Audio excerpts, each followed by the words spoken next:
che poi è un figlio d'arte, perché Jonathan è il figlio appunto del famoso Gianni Ottogalli, che non ha bisogno di presentazioni. Allora,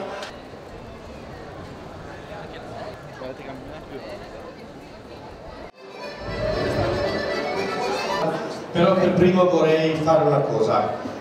Questo momento è diventato parte della storia della città, casalingo e al tempo stesso è un'eccellenza. Grazie a tutti, ce n'è per tutti, ce n'è 5.000 porzioni.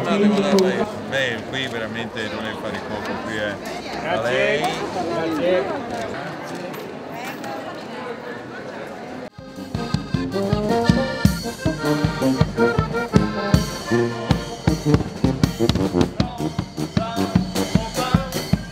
Non sei la vita per me, rosa mondo, tutto il mio amore per te. Nei tuoi baci c'è tanta felicità, io ti guardo più mi piace.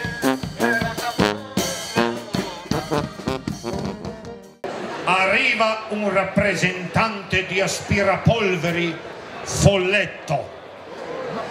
Suona alla frizzona, la frizzona viene giù e tu senta, causa crisi, i bis, non c'è, non ce n'è, se ne vada.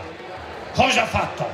Ha messo il piede nella porta e ha detto: signora, questo è il nuovo ritrovato del Folletto.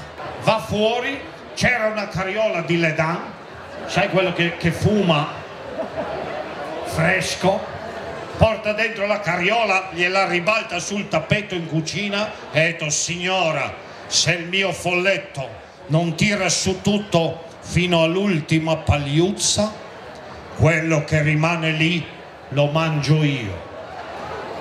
Una dimostrazione così.